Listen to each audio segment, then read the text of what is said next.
Halo, sampai jumpa lagi bersama saya Yasin Al-Rafiri. Selama 30 menit ke depan, podcast Sang Legislator akan menemani perbincangan hangat kali ini. Dan percepatan pembangunan untuk peningkatan layanan publik jadi tema kita pada kali ini, dan tentu saya sudah bersamai oleh Gus Ahmad Tamim, Wakil Ketua Komisi DPRD Provinsi Jawa Timur. Dengan senang hati. Gus Tamim, ketemu lagi kita. Alhamdulillah, Mas Yasin. Masih sehat, masih semangat. Semangatnya semangat Semangat pagi. pagi terus, walaupun siang sampai malam pagi terus, Gus. Gitu, Mas. Ya, seperti semangat saya juga semangat ngasih pantun lagi. Seandainya lelaki merindukan surga, di rumah ibu tercinta ia bermukim. Dari kota Blitar ke Surabaya, selamat datang wahai Gus Tamim. Matur nuwun, matur nuwun. Ada dua hal yang menurut saya luar biasa itu. Ya, Satu, kota Blitar, ya, yang itu adalah kota di mana saya berdomisili. Yang kedua adalah kerelaan dari seorang ibu. oke. Ya, karena ibu itu memang apa ya, tempat pengabdian ya, Gus ya. Tidak hanya pengabdian. Kalau ada orang sukses, Mas Yasin, tanyakan dua hal. Siapa ibu yang melahirkan dan siapa istri tercintanya? Oke. Wanita di balik seorang pria ya, Gus ya. Di balik selain di balik seorang pria, eh, di balik gedung-gedung tempat pembangunan itu juga tersimpan sebuah diskusi-diskusi di parlemen, Gus. Gedung-gedung yang sedang saat ini atau infrastruktur yang sedang dilakukan, diperbarui, dikembangkan, itu di balik itu ada diskusi-diskusi sebelumnya yang itu bisa mencapai percepatan-percepatan pembangunan yang hari ini kita rasakan bersama. Nah, untuk itu bagaimana ya, Gus ya? Eh, Pembangunan itu sudah bertransformasi atau setidaknya berguna untuk publik, gitu. Apakah selama ini pembangunan itu sudah melalui termasuk terutama di Jawa Timur ya, sudah melalui eh, hal-hal yang bisa meningkatkan pelayanan publik di Jawa Timur, Mas? Ada kalimat yang disampaikan itu percepatan, transformasi. Ini adalah keniscayaan ini. Jadi saya termasuk yang optimis di balik kepesimisan saya. Ketika canangan bahwa Indonesia 2045 adalah Indonesia emas. Di mana Indonesia emas itu adalah Indonesia yang memang harus terukur dan rencana sejak hari ini. Kalau yang sebelumnya mungkin belum ada alam digital. Sehingga ketika masih manual dan sangat kemudian sederhana itu hal yang wajar. Tetapi bahwa yang namanya etos kerja itu hari ini tantangannya bukan kemudian semangatnya masuk tepat waktu, bahkan kemudian keluar kantor melayani masyarakat lebih dari waktu yang ditentukan, bukan soal itu. Tapi bagaimana soal menggunakan yang namanya media sosial, media transformasi, media digital, yang sehingga rapat tidak perlu kemudian harus bertemu di satu tempat, cukup dengan yang namanya via Zoom. Ini adalah bagian-bagian dari percepatan. Nah, pertanyaannya adalah ketika percepatan dalam hal pelayanan, saya yakin optimis bisa. Dengan kemajuan teknologi yang tadi ya. Saya optimis bisa. Tetapi bahwa yang namanya mindset masyarakat dan menerima fakta realita itu, berapa lapangan pekerjaan yang kemudian harus kita ganti dengan alat. Karena teknologi yang asalnya adalah masih ada petugas, mungkin kedepannya cukup dengan teknologi. Akselerasinya mungkin tetap dengan menggunakan manusia. Tapi bagaimana menyimpan data dan kemudian mempercepat proses pengiriman data tentu adalah dengan teknologi. Yang ini semua adalah adaptasi yang butuh percepatan juga. Sehingga sumber daya manusia, kemudian kultur dan budayanya, ini memang harus penuh dengan asupan kata transformasi. Oke, Gus, soal teknologi atau percepatan ya, percepatan layanan publik itu Komisi D dan Gus Tamim sendiri bagaimana menilai kinerja pemerintah provinsi sejauh ini, Gus? Saya menilai cukup bagus. Kan setiap pemimpin punya pilihan.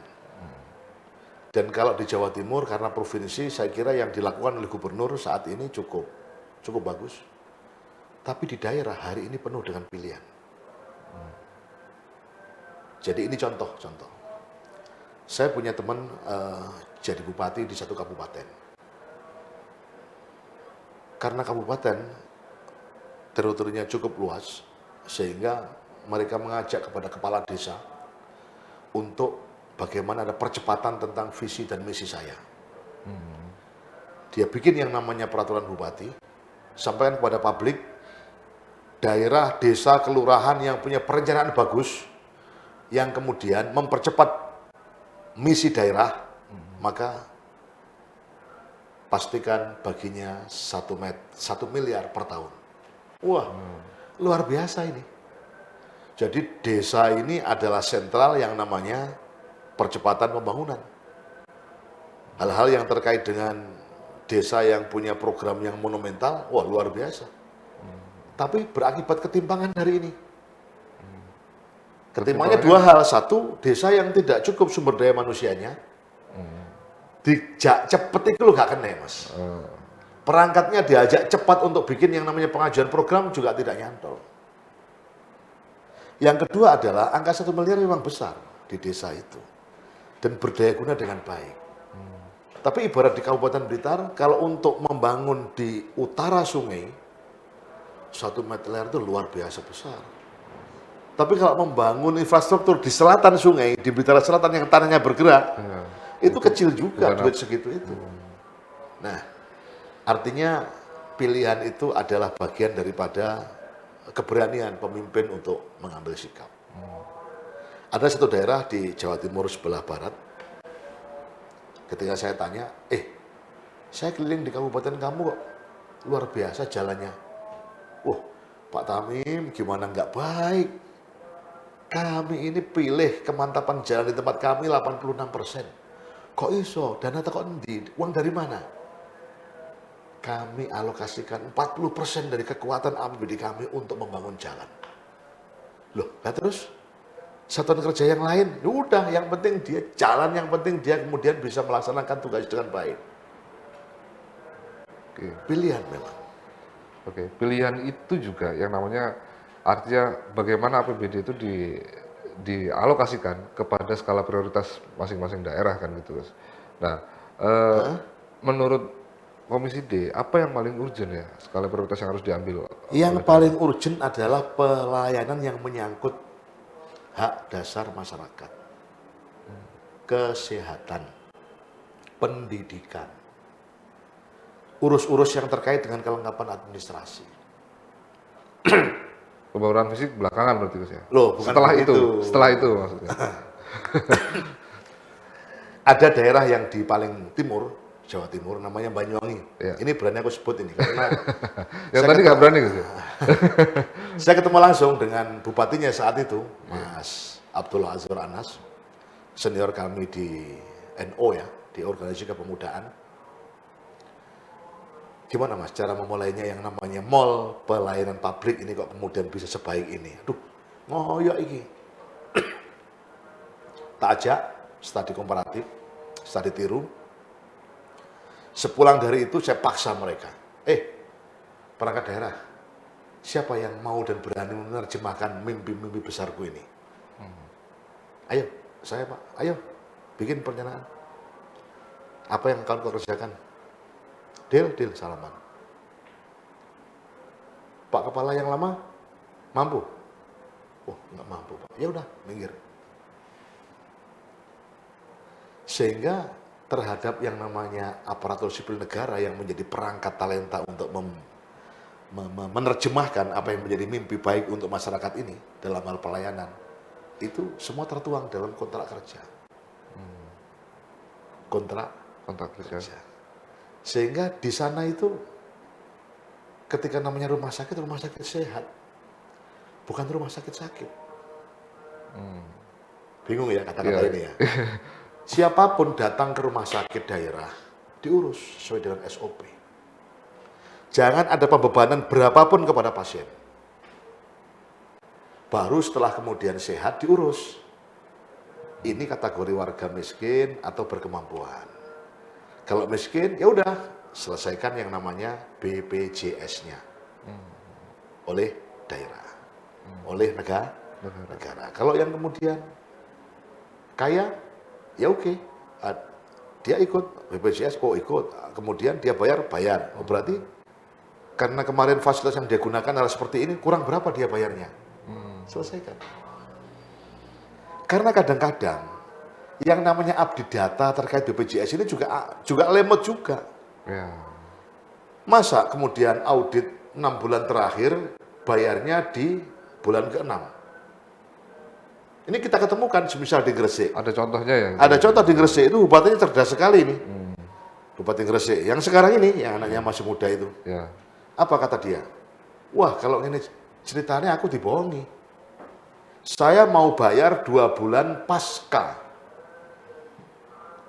yang namanya auditnya selesai.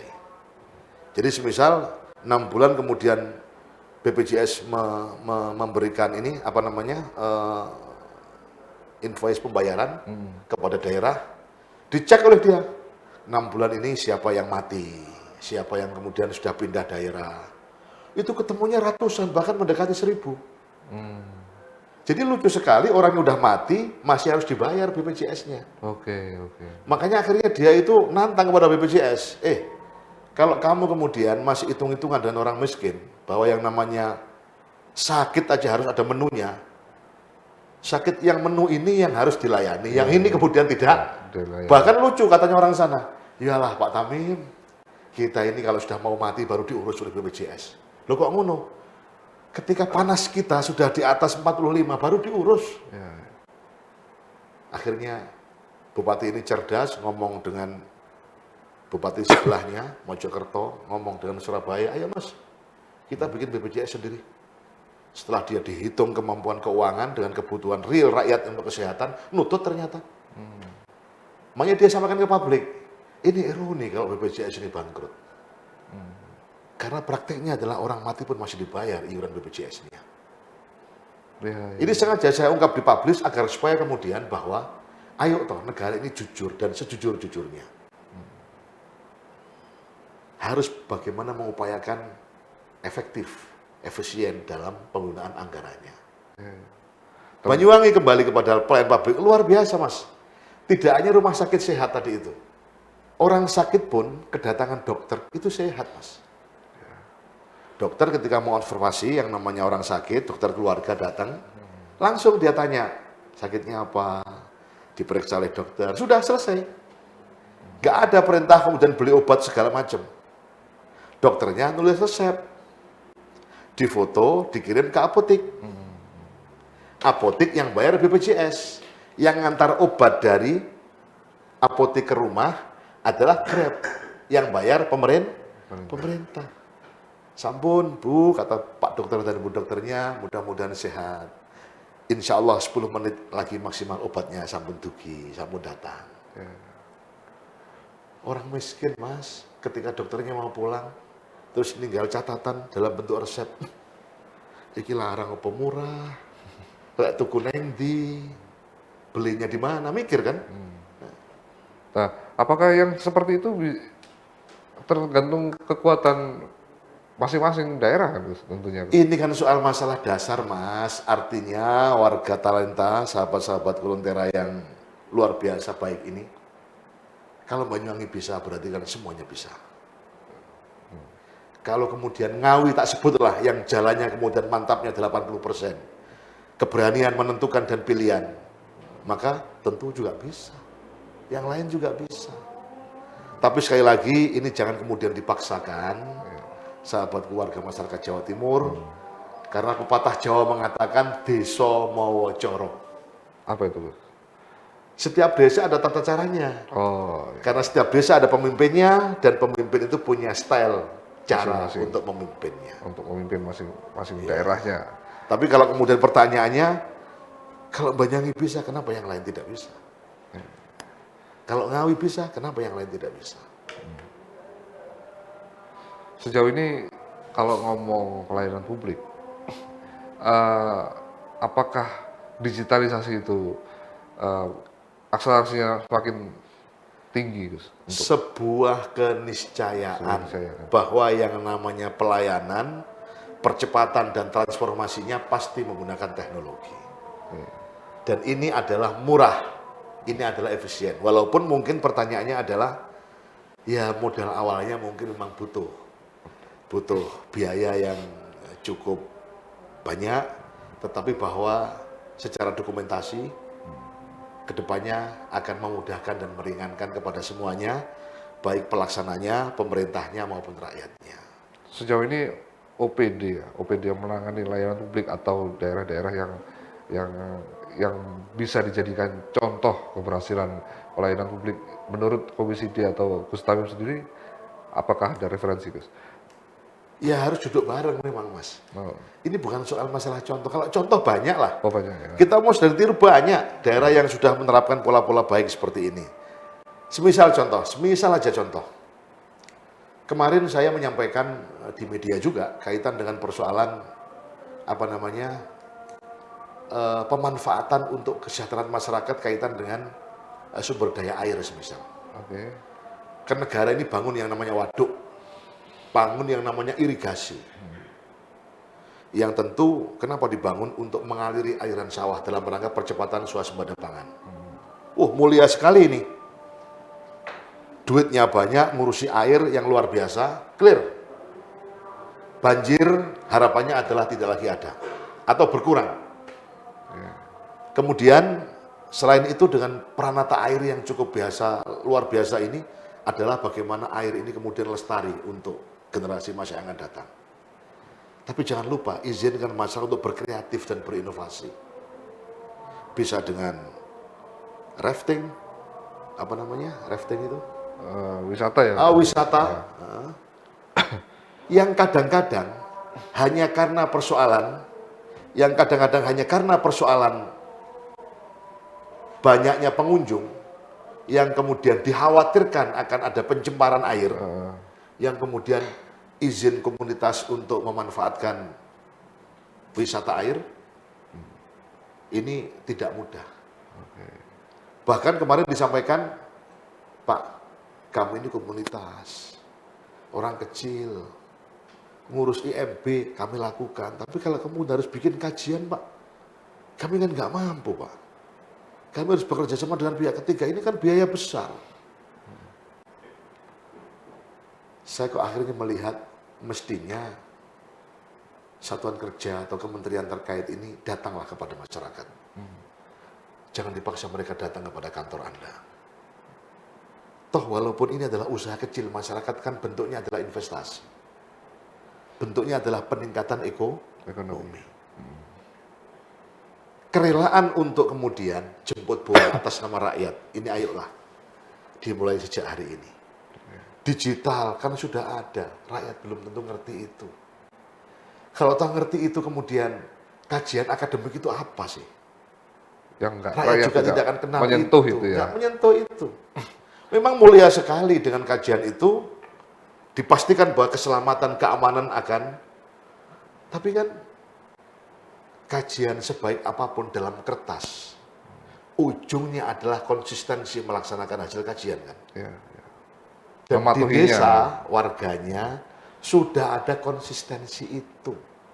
Komitmennya tinggi dan kuat itu di desa. Walaupun kadang-kadang ilmu dan pengetahuannya menyusul sesuai dengan kebutuhan. Inilah kira-kira pola peningkatan layanan publik yang menurut saya bijak dalam skala prioritas pembangunannya boleh. Tapi ingat, ayo kita melayani sepenuh hati untuk rakyat kita. Jangan melayani atas dasar tugas dan kewajiban. Pelayanan yang optimal itu apakah bisa berdampak dengan pertumbuhan ekonomi, Gus? Luar biasa, Mas. Sejauh bagaimana ukurannya gimana, Gus? Kalau orang sakit setelah diperiksa dokter di rumahnya, yang tadi saya contohkan, Iya. orang itu harus kemudian berangkat ke rumah sakit, berangkat ke apotek untuk membeli obat. Waktu ini, Mas. Ya. Waktu ini kan. Dan ini juga biaya loh. Kalau obatnya tiba-tiba datang kan berarti kita sudah bantu untuk meringankan beban mereka. Oke. Paham ya? Paham ya Oke, kira-kira ya? ya. Warga sahabatku Lontera, Ya, ya, ya. luar biasa. Kalau kemudian bendungan yang kemudian alamnya sangat amat asri, terus kemudian pemerintah malah memfasilitasi. Ayo masyarakat, bikinlah di sini yang namanya kuliner yang murah dan terjangkau. Harganya sekian, jangan sampai mahal. Agar supaya kemudian orang datang ke kita ini tidak lagi ragu akan membeli apa. Karena harganya pasti, wah luar biasa. Pemberdayaan masyarakat. Kalau kemudian atas nama aturan kemudian diizinkan sekolah ini, pendidikan ini mulai masuk ini, Mas. Gratis, iya. Pendidikan gratis di level menengah dan dasar, iya, betul. Tapi sahabat Lentera masyarakat Jawa Timur yang saya banggakan, sekolahnya gratis, tapi berangkat antara rumah dan sekolah butuh biaya, Mas. Betul? Betul, ya. Nah, kalau kemudian ini diselesaikan oleh lembaga setempat dengan konsep yang namanya akhlakul karimah, bahwa tangan di atas lebih mulia daripada tangan di bawah, sehingga diizinkan oleh lembaga pendidikan dengan melalui komitenya untuk menyelesaikan persoalan yang dari rumah menuju sekolah tadi itu, sangat mulia.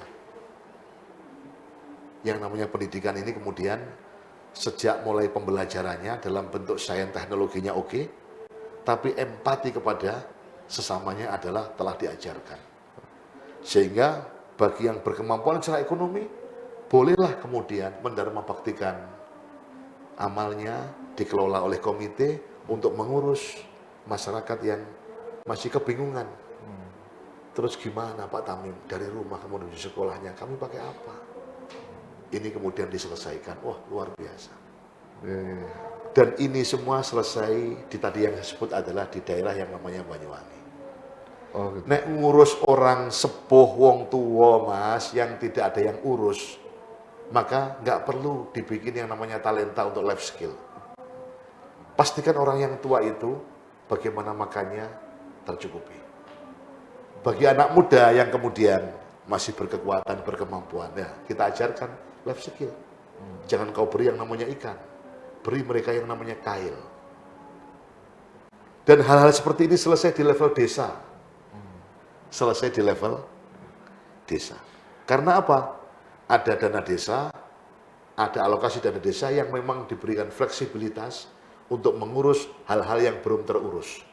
Hebatnya lagi, tidak serta-merta menggunakan dana daerah, tapi ternyata yang namanya Badan Amil Zakat juga kreativitas. Amil, zakat, infak, dan sedekah. Sehingga urusan-urusan yang menyangkut kebutuhan dasar warga miskin diselesaikan oleh yang namanya Badan Amil Zakat dan Infak di daerah tersebut. Artinya pemerintah yang sehat, yang kuat, dan pemerintahan yang baik itu adalah yang memiliki layanan publik yang optimal gitu. Tidak sekedar layanan publik optimal, tapi memberdayakan dan memberikan support kepada masyarakat untuk kemudian berpartisipasi dan bergotong royong. Karena yang kuat sejatinya bukan kemudian di keuangan daerah, tapi yang kuat adalah di partisipasi warga. Itu poinnya ya. Itu poinnya. Karena kalau kemudian melayani dalam bentuk yang pasif, ya jadinya kalau orang datang dilayani.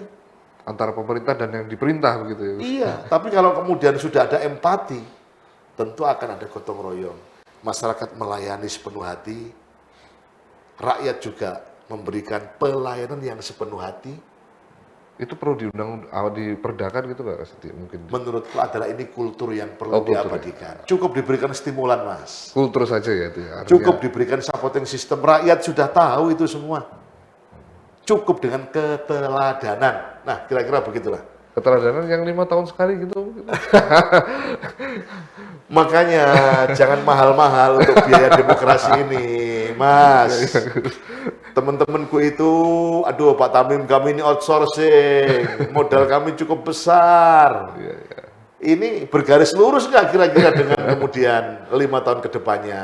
Makanya mudah-mudahan politik ke depan ini memilih pemimpin tidak butuh biaya yang mahal.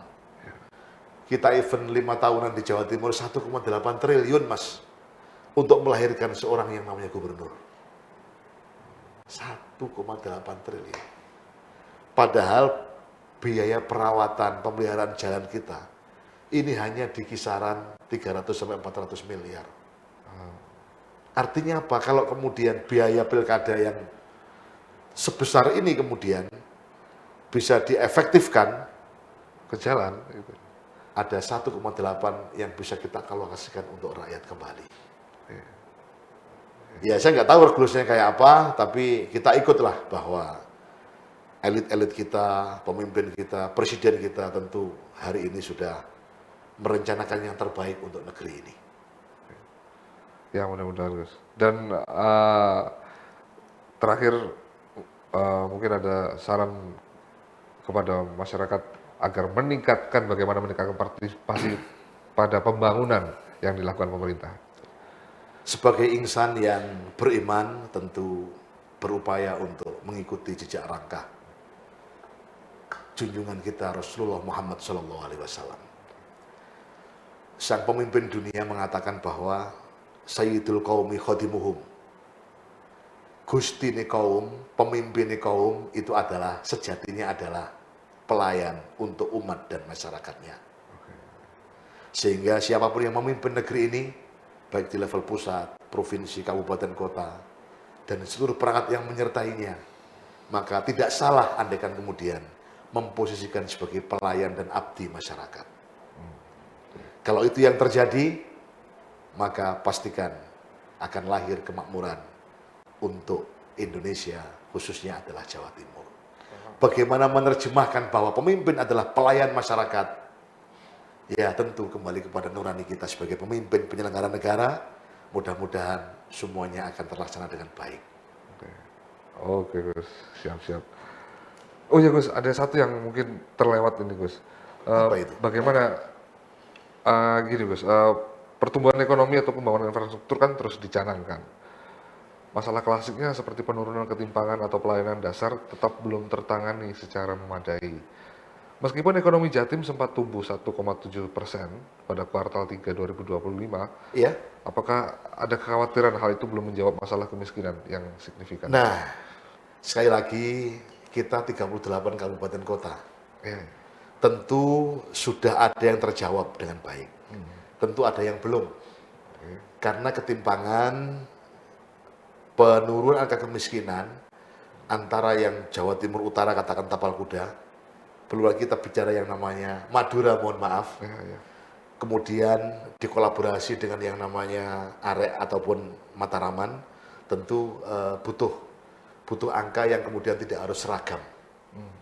Yang tidak harus seragam, tapi bahwa upaya saya dengar Ibu Gubernur Khofifah akan konsentrasi di periode kedua untuk di Tapal Kuda dan Madura ini adalah apresiasi yang luar biasa.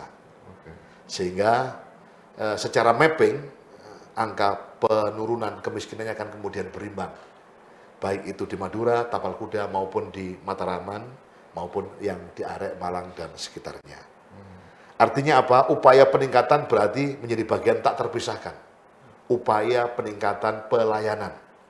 Tapi bahwa yang namanya maksimal akan keberhasilannya, ya tentu butuh waktu dan akselerasi menyamakan dari dari area Jawa Timur yang memang tidak bisa disamakan. Oh ya, siap. Kira-kira inilah yang kami sebutkan tadi, Jawa Timur melayani, memfasilitasi dan mengkoordinasi. Oke, siap. Biarlah aksinya untuk kabupaten, kota, dan desa. Inilah perannya di situ ya Gus. Ya percepatannya ke situ. Ya, ya. Kalau Jawa Timur langsung melayani, saya kira terlalu rentan dan terlalu jauh.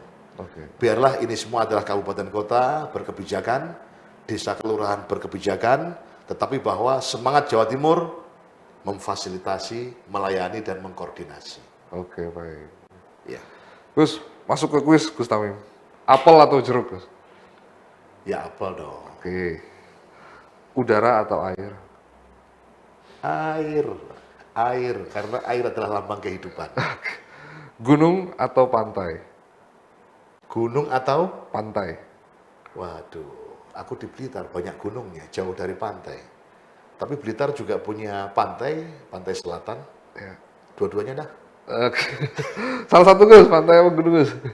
Aduh, pantai lah. Oke, pantai. Menulis atau membaca? Saya kebetulan suka membaca, belum suka menulis. Oke. Tapi saya berkeinginan untuk apa yang saya baca, kemudian akan saya tulis. Oke. Yang terakhir, mendengar atau bersuara? Bersuara. Oke, terima kasih Gus Tamim atas waktunya. Sama-sama, Mudah-mudahan sehat. Lentera. Sampai ketemu kembali. Ya. Baik, itu perbincangan kami dengan Pak Ahmad Tamim selaku Wakil Ketua Komisi DPRD Provinsi Jawa Timur. Saksikan program podcast Sang Legislator di kesempatan berikutnya. Saya Yasin Al-Rafiri, mohon undur diri, sampai jumpa.